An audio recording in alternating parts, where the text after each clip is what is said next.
কার্যক্রম নিষিদ্ধ, আওয়ামী লীগের ব্যানারে নেত্রকোনায় ঝটিকা মিছিল হয়। শুক্রবার দুপুর থেকে মিছিল ও সংক্ষিপ্ত বক্তব্য পৃথক দুটি ভিডিও ফেসবুক ও হোয়াটসঅ্যাপ বিভিন্ন গ্রুপে দেখা যাচ্ছে। মিছিল ও বক্তব্যের স্থান জেলা শহরের বড় বাজার এলাকা ও ছোট বাজার এলাকায় আওয়ামী লীগের কার্যালয়ের সামনে নিশ্চিত হলেও সময় বলতে পারছে না আইন শৃঙ্খলা রক্ষাকারী বাহিনী। মিছিলের নেতৃত্ব দিয়েছেন জেলা আওয়ামী লীগের যুগ্ম সভাপতি, জেলা পরিষদের সাবেক চেয়ারম্যান ও সাবেক পৌর মেয়র প্রান্ত কুমার রায়।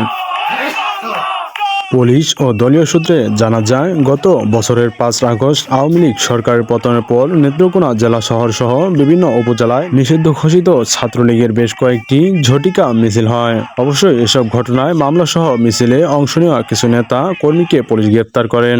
এরপর গত 10 মে জেলা আওয়ামী লীগের সংগঠিত সম্পাদক রেজওয়াল হাফিজ ও জেলা আওয়ামী লীগের নাম লেখা হয় ব্যানার নিয়ে কয়েকজন যুবক একটি ঝটিকা মিছিল করেন।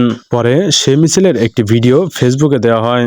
তবে ওই মিছিলের স্থান সম্পর্কে কখনো নিশ্চিত হতে পারেনি পুলিশ। শুক্রবার দুপুর থেকে প্রশান্ত কুমার রায়ের নেতৃত্বে বড় একটি ঝাটিকা মিছিলের ভিডিও ফেসবুকে দেখা যাচ্ছে। খোঁজ নিয়ে জানা যায়, মিছিলটি সকাল 6টা থেকে অনুষ্ঠিত হয়। এরপর প্রশান্ত কুমার দলীয় কার্যালয়ের সামনে নেতাকর্মীদের উদ্দেশ্যে সংক্ষিপ্ত বক্তব্য দেন। প্রায় 1.5 মিনিটের ভিডিওতে দেখা যায়, লাল গেঞ্জি পরা প্রশান্ত কুমার রায় শারীরিক অসুস্থতার জন্য টেনে টেনে হাঁটছেন। তিনি ও তার সঙ্গে থাকা নেতাকর্মীদের স্লোগান দিচ্ছেন। মিছিলে 35 থেকে 40 জন ছিলেন। তাদের বেশিরভাগের মুখে কালো কাপড় ও মাস্ক ছিল।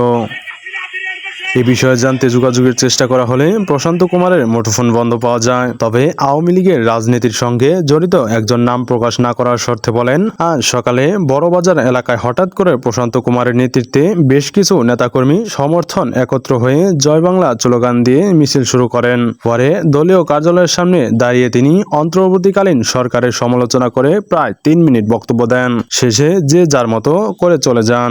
নেত্রকোনা মডেল থানার ভারপ্রাপ্ত কর্মকর্তা ওসি কাজী শাহ নেজওয়ান মুঠোফোন বলেন, মিছিল ও বক্তব্য দেওয়ার দুটি ভিডিও সামাজিক যোগাযোগ মাধ্যমে তিনি দেখেছেন। ধারণা করা হচ্ছে এটি ভেতরের দিকে হয়েছে। আজ জেলা মোটরযান শ্রমিক ইউনিয়নের নির্বাচন চলছে। পুলিশের অনেক সদস্য ওই নির্বাচনের দায়িত্বে আছেন। এ সুযোগে তারা ঝাটিকা মিছিল করে থাকতে পারেন। যেহেতু আওয়ামী লীগের কার্যক্রম নিষিদ্ধ ঘোষণা করা হয়েছে, কাজেই এ ধরনের মিছিল ও বক্তব্য বেআইনি।